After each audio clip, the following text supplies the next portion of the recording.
नमस्कार ओडिशा को स्वागत करुच्ची प्रमोद देखो आज प्रभात पुरुष विजु अमुक श्राद्ध दिवस ये अवसर में आज जो भाव में सारा ओडिशा पढ़ान पड़े सब विजु अमुक आज श्राद्धवास करे वो समस्त मानी से दृष्टिकोण ओडिशा भारत विजु श्राद्ध दिवस विजु प्रणाम करुच्ची दर्शक बंधु जो आज ओडिट्रे बिजुली काशी सब बंधु माने नेता माने से एकत्रित होती बिजुली काशी। अच्छा जो बिजुली काशी को लेकर बाबद गोटे गणमाध्यम देखिए दिल्ली प्राय साक्षात्कार देते बिजुली काशी जो मैंने बिजु बाबू को भल पाते बिजु को परिवार कहले बिजु बाबू परिवार को जी भल पाते विशेषकर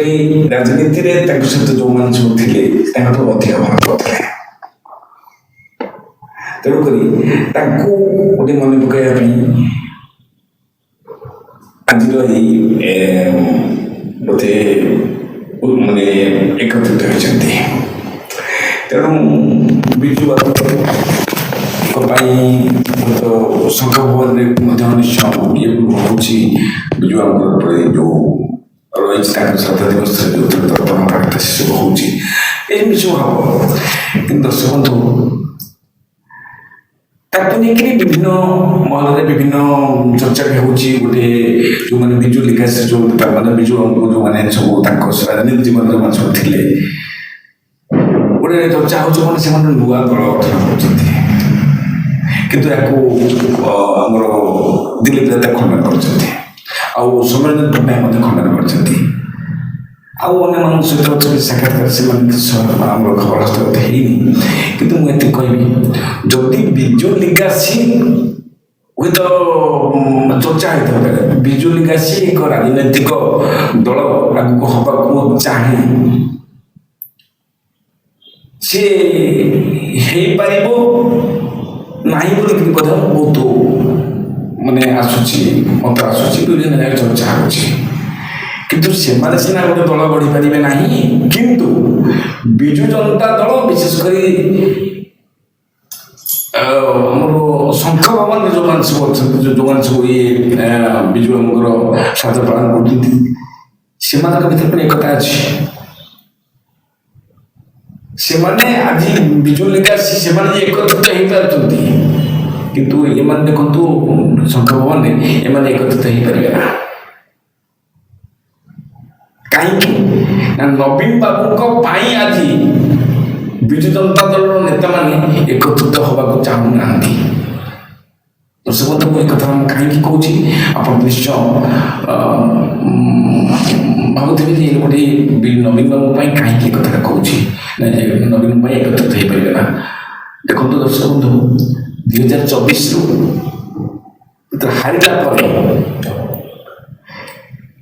दल आज कहीं हारिला कि ये बाबद नवीन बाबू समीक्षा कले ना दल नेता मैंने कहले केवल बी कार्तिकेयन पांड्यान दल हारिला से ग्रहण कले ना सी कहते पांड्यान जहाँ कर दल बहुत किसी कर ठीक अच्छे पांड्यान जो जहाँ कर दल बहुत किसी कर साधारण ओडिशावासी आपको किसी बुझुं जानते किंतु जानला कहीं मुझे नेले ये बाबद नवीन बाबू के समीक्षा कर ना दलर नेता मान पचार जदि माने आम ये कलापर लोक भी माने समर्थन कर नवीन बाबू किसी कर बीजेपी किसी कर दल आज कहीं हारिला से जनक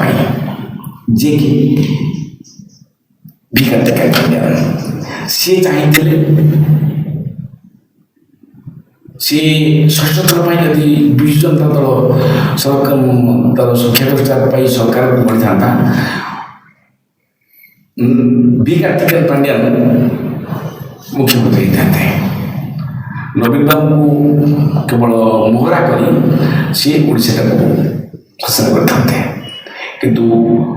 ତାଙ୍କ ଦଳର ନେତାମାନେ ଯାହାଫଳରେ କି ସେମାନେ ଚାହୁଁନଥିଲେ, କାରଣ ଯେତେବେଳେ ବି କାର୍ତ୍ତିକେୟନ ପାଣ୍ଡିଆନ ଯେତେବେଳେ 24ରୁ ବୁଲୁଥିଲେ, ଯେଉଁ ହେଲିକପ୍ଟରରେ ବୁଲୁଥିଲେ ବା ଯେଉଁ ଯେଉଁ ଜାଗାରେ ସଭା ହେଉଥିଲା ବା ଯେଉଁ ଜାଗାରେ ଯାଇକି ପ୍ରଚାର କରୁଥିଲେ, ନିର୍ବାଚନ ପ୍ରଚାର କରୁଥିଲେ, ସେଠି ସେଇ ଅଞ୍ଚଳର ବିଧାୟକ ହୁଅନ୍ତୁ ବା ସେ ଅଞ୍ଚଳର ନେତା ହୁଅନ୍ତୁ, ତାଙ୍କ ମଞ୍ଚକୁ ଉଠିବାକୁ ଦିଆଯାଉନଥିଲା। ତେଣୁକରି ସେଇ କାରଣ ପାଇଁ ଆଜି ଲୋକମାନେ ମୁହଁ ଫେରାଇ ନେଲେ। ଲୋକମାନଙ୍କର ଏବେ ବି ଦେଖନ୍ତୁ,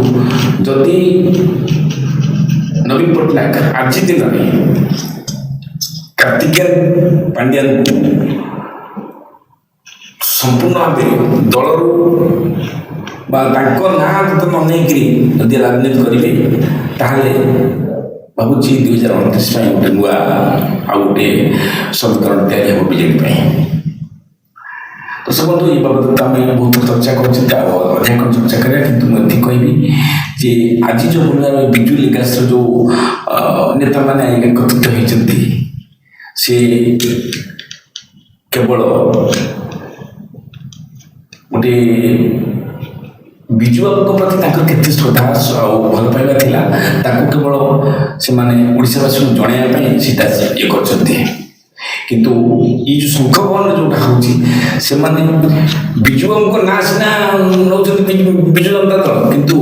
ବିଜୁ ବାବୁଙ୍କ ପ୍ରତି ତାଙ୍କର ସେତିକିଟା ମାନେ ଆନ୍ତରିକତା ନାହିଁ। କାରଣ ମୁଁ କହିବି, ନବୀନ ବାବୁ ଯେତେବେଳେ 24 ନିର୍ବାଚନ ପୂର୍ବରୁ ପୋଷ୍ଟରରେ ତାଙ୍କ ଫଟୋ ରଖିଲେ ନାହିଁ, ଆଉ ସେଠି ପାଣ୍ଡିଆନଙ୍କ ଫଟୋ ରହିଲା, ପାଣ୍ଡିଆନ ଆଉ ନବୀନଙ୍କ ଫଟୋ ରହିଲା। ନବୀନ ବାବୁ, ଆପଣ ଜାଣିବା ଦରକାର ପାଣ୍ଡିଆନଙ୍କ ଫଟୋ ରହିବାର ଆବଶ୍ୟକତା କ'ଣ ଥିଲା। ପାଣ୍ଡିଆନ ତ ରାଜନୀତି କ'ଣ ଜାଣିନଥିଲେ, ସେ ଜଣେ ପ୍ରଶାସନିକ ଅଧିକାରୀ ଥିଲେ, ତାଙ୍କ ଫଟୋ ରହିବାର ବ୍ୟାନରରେ ଯେଉଁ ହୋର୍ଡିଂରେ ରହିବାର କ'ଣ ଆବଶ୍ୟକତା ଥିଲା। ସେଇଥିପାଇଁ ଆଜି ଆପଣ ଯେଉଁ 2024ରେ ଯେଉଁ ପରାଜୟର ସ୍ୱାଦ ଆପଣଙ୍କୁ ଚଖେଇ ଦେଲେ ସାଧାରଣ ଓଡ଼ିଶାବାସୀ, ଏଇଟା ମନେ ରଖନ୍ତୁ। ତେଣୁକରି ଆଜି ଯେଉଁ ଶଙ୍ଖ ଭବନ ଯେଉଁ ହେଉଛି, ଯେଉଁ ବିଜୁ ବାବୁଙ୍କ ଇଏ ହେଉଛି, କିନ୍ତୁ ସେଠି ବିଜୁ ବାବୁଙ୍କର ଖାଲି ଗୋଟେ ନାଁ, ବିଜୁ ବାବୁଙ୍କ ଶ୍ରାଦ୍ଧବାର୍ଷିକ ଖାଲି ଗୋଟେ ନାଁ, କିନ୍ତୁ ଜାଣି ରଖିବା ଯେଉଁମାନେ ଶ୍ରାଦ୍ଧବାର୍ଷିକ ଦିବସ ପାଳନ କରୁଛନ୍ତି ଶଙ୍ଖ ଭବନରେ, ସେମାନେ ତାଙ୍କ ନିଜକୁ ପଚାରନ୍ତୁ 2024 ନିର୍ବାଚନ ଘୋଡ଼ିରେ କାହିଁକି ବିଜୁ ବାବୁ ଭୋଟ ନଥିଲା। ଏକଥା ସେ ନିଜକୁ ପଚାରନ୍ତୁ, ଆଉ ନବୀନ ବାବୁଙ୍କୁ ମଧ୍ୟ ପଚାରନ୍ତୁ, ଆଉ ପାଣ୍ଡିଆନଙ୍କୁ ମଧ୍ୟ ପଚାରନ୍ତୁ। ବାବୁ, ଆଜି ତ ମାନେ ବିଜୁ ବାବୁଙ୍କର ଶ୍ରାଦ୍ଧ ଦିବସ ଆମେ ପାଳନ କରୁଛନ୍ତି, କିନ୍ତୁ ସେତେବେଳେ ତ 24ରେ ତାଙ୍କ ପୋଷ୍ଟର ତାଙ୍କ ନାଁ ତ ତାଙ୍କ ଫଟୋ ତ ନଥିଲା। ଏଇ ଯେଉଁ ପାଳନ କରିବା, ଇଏ ଗୋଟେ କ'ଣ ମାନେ ସ୍ୱଭାବ ହେଉଛି କି? ଇଏ ଗୋଟେ ଲୋକ ଦେଖାଣିଆ ଯେ ଆମେ କିନ୍ତୁ ବିଜୁ ବାବୁଙ୍କ ନାଁରେ ଗଢ଼ିଥିବା ଦଳ, ତିଆରି ହେଇଥିବା ଦଳ 24 ବର୍ଷ ଶାସନ କଲା, କିନ୍ତୁ ବିଜୁ ବାବୁଙ୍କୁ ଯେଉଁ ସ୍ୱପ୍ନ, ବିଜୁ ବାବୁଙ୍କୁ ଯେଉଁଟା ଆବଶ୍ୟକ ଥିଲା, ସେଭଳି ବିଜୁ ବାବୁ ଓଡ଼ିଶାକୁ ଯେତିକି ଭଲ ପାଉଥିଲେ, ସେତିକି ନବୀନ ବାବୁଙ୍କ ପାଖରେ ଦୃଶ୍ୟମାନ ହେଲା ନାହିଁ। ନବୀନ ବାବୁ କେବଳ ଓଡ଼ିଶା ଲୋକ ଯାହା ବି ହେଉନା କାହିଁକି, କିନ୍ତୁ ମୋର ଗାଦି ଥିଲା। ବନ୍ଧୁ, ଏ ଯେଉଁ ସବୁ ଆପଣ ମାନେ ଦେଖୁଛନ୍ତି, ଆପଣମାନେ ଏ ବାବଦରେ ମାନେ ସୋସିଆଲ ମିଡ଼ିଆରେ ବିଭିନ୍ନ ସମୟରେ ପୋଷ୍ଟ କରୁଛନ୍ତି, ବିଭିନ୍ନ ପ୍ରସଙ୍ଗ କଥା ପୋଷ୍ଟ କରୁଛନ୍ତି, କିନ୍ତୁ ମୁଁ ଏତିକି କହିବି ଯେ ଆଜି ଶଙ୍ଖ ଭବନରେ ଯେଉଁ ବିଜୁଙ୍କର ଶ୍ରାଦ୍ଧ ଦିବସ ପାଳନ ହେଉଛି, ଆଉ ଯେଉଁମାନେ ପାଳନ କରୁଛନ୍ତି ସେମାନଙ୍କୁ ଆପଣମାନେ ପଚାରନ୍ତୁ ଯେ ସେମାନେ କାହିଁକି 2024 ନିର୍ବାଚନରେ ଯେଉଁ ପୋଷ୍ଟର ବେଳକୁ ଯେଉଁ ପ୍ରଚାର ହେଉଥିଲା, ସେ ପ୍ରଚାର ଯେଉଁ ହୋର୍ଡିଂ ମରାହେଇଥିଲା, ସେ ହୋର୍ଡିଂରେ କାହିଁକି ବିଜୁ ବାବୁଙ୍କ ଫଟୋ ନଥିଲା। ଯଦି ଫଟୋ ଥାନ୍ତା, ହଁ ତ ବିଜୁ ପାଳନ କିଛି କଥା ନାହିଁ, କିନ୍ତୁ ଫଟୋକୁ ସମ୍ପୂର୍ଣ୍ଣ ଭାବେ ଦୂରେଇ ଦେଇକରି ଆଜି ଯେଉଁ ବିଜୁ ଶ୍ରାଦ୍ଧ ଦିବସ ପାଳନ କରିବା, ଇଏ ଗୋଟେ ହାସ୍ୟାସ୍ପଦ ବି ଚର୍ଚ୍ଚା କରୁଛନ୍ତି ଲୋକମାନେ। ତେଣୁ ଯେଉଁ ନୂଆ ଦଳ କଥା ବର୍ତ୍ତମାନ ଯେଉଁ ଚର୍ଚ୍ଚା ହେଉଛି ତାହା ଯଦି ହୁଏ, ଯଦି ବିଜୁ ଲେଗାସି ତାର ନୂଆ ରାଜନୈତିକ ଦଳ ଗଠନ କରେ ସେଥିରେ, କାରଣ ବିଜୁ ଲେଗାସି ଯେଉଁ ମାନେ ଏକତ୍ରିତ ହେବାର ମୁଖ୍ୟ ହେଉଛନ୍ତି ଦିଲ୍ଲୀପ ରାୟ ଆଉ ଆମର ବିଜୟ ମହାପାତ୍ର। କାରଣ ବିଜୟ ମହାପାତ୍ର ଆଉ ଦିଲ୍ଲୀପ ରାୟ ଯେଉଁ ବିଜୁ ବାବୁଙ୍କୁ ଯେତିକି ତାଙ୍କର ଗୋଟେ ସାକ୍ଷାତକାର ଆଜି ମୁଁ ଦେଖୁଥିଲି, ସେ ଯେତିକି ବିଜୁ ବାବୁ ପ୍ରତି ଗୋଟେ ଆନ୍ତରିକତା ଥିଲା। ବିଜୁ ବାବୁ ତାଙ୍କୁ କ'ଣ କହୁଥିଲେ, ବିଜୁ ବାବୁ ଗୋଟେ ମୂଷା ଗଳ୍ପ ମଧ୍ୟ କହୁଥିଲେ ଯେ ମୂଷା ତାଙ୍କର ଗୋଟେ ଘରେ, ସେ ଯେଉଁ ଦିଲ୍ଲୀରେ ଗୋଟେ ଘରେ ସେ ମୂଷା ଥିଲା, ମୂଷା ସବୁ ସାର୍ଟ ପ୍ୟାଣ୍ଟ ସବୁ କାଟି ଦେଇଥିଲା। ତାପରେ ସବୁ ତାକୁ ବିଜୁ ବାବୁ କହିଲେ ଯେ ଆକୁ ସେ ମୂଷାକୁ ଧର, ଜନତା ବସି ସେ ମୂଷାକୁ ଧରିଲା ପରେ ସବୁ ବିଜୁ ବାବୁ କହିଲେ ତାକୁ କ'ଣ କରିବୁ ନା ତାକୁ ଆମେ ବାହାର ନେଇକିରି ମାରିଦେବା, ନା ମାରନା, ତାକୁ ନେଇକିରି କୋଉଠି ଛାଡ଼ ନା ଇଣ୍ଡିଆ ଗେଟ୍ରେ ଛାଡ଼। ଏମିତି ଗୋଟେ ବିଜୁ ମାନେ ମୂଷା ଉପରେ ଗୋଟେ ଗଳ୍ପ ସେ ଇଏ କରିଥିଲି। ଯାହା ବି ହଉ, କିନ୍ତୁ କଥା ହେଉଛନ୍ତି ସେ ଇଣ୍ଡିଆ ଗେଟ୍କୁ ନେଇକି ଛାଡ଼ିଛି ସେ ମୂଷାକୁ। କାରଣ ସେ ଇଣ୍ଡିଆ ଗେଟ୍ରେ ଦେଖନ୍ତି ବହୁତ ମୂଷା ସେଠି ବୁଲନ୍ତି, କିନ୍ତୁ ତାଙ୍କ ଗହଣରୁ ବା ତାଙ୍କର କିଛି ମାନେ ସମ୍ପର୍କୀୟ ସେଠି ଥିବେ ବୋଲିକି ବିଜୁ ବାବୁ ସେଟା ହୃଦୟଙ୍ଗମ କଲେ, ତାକୁ ନେଇକି ଛାଡ଼ିଦେଲେ। ବିଜୁ ବାବୁ କେତେ ଉଦାରବାଦୀ, ଓଡ଼ିଶାର ସାଧାରଣ ଲୋକଙ୍କୁ ସେ କେତେ ଭଲ ପାଆନ୍ତି, କେତେ ନବୀନ ବାବୁ ଭଲ ପାଉଥିଲେ। କିନ୍ତୁ ପାଣ୍ଡିଆନ ଯେବେଠାରୁ ଆସିଲେ ସେ ଓଡ଼ିଶାବାସୀଙ୍କୁ ଭୁଲିଗଲେ। ଏଇଟା ଠିକ୍ କି ଭୁଲ, ଦର୍ଶକ ବନ୍ଧୁ ଆପଣମାନେ ବିଚାର କରିବେ। ଆଉ ମୋର ଏଇ ଭିଡ଼ିଓଟାକୁ ଆରମ୍ଭ ଶେଷ ପର୍ଯ୍ୟନ୍ତ ଦେଖୁଛନ୍ତି, ନିଶ୍ଚୟ କମେଣ୍ଟ ବକ୍ସରେ ମତାମତ ଦେବେ। ବିଜୁ ବାବୁଙ୍କୁ ଓଡ଼ିଶା ପ୍ରତି ଭଲ ପାଇବା, ନବୀନ ବାବୁଙ୍କୁ ଓଡ଼ିଶା ପ୍ରତି ଭଲ ପାଇବା, କାହାର ଅଧିକା ଏ ବାବଦରେ କମେଣ୍ଟ ବକ୍ସରେ ନିଶ୍ଚୟ ମତାମତ ଦେବେ। ଆଉ ଶେଷରେ ଆପଣ ଅନୁରୋଧ କରିବି, ଲାଇକ୍ କରିବେ, ସେୟାର କରିବେ, ସବସ୍କ୍ରାଇବ୍ କରିବେ। ଆଜିର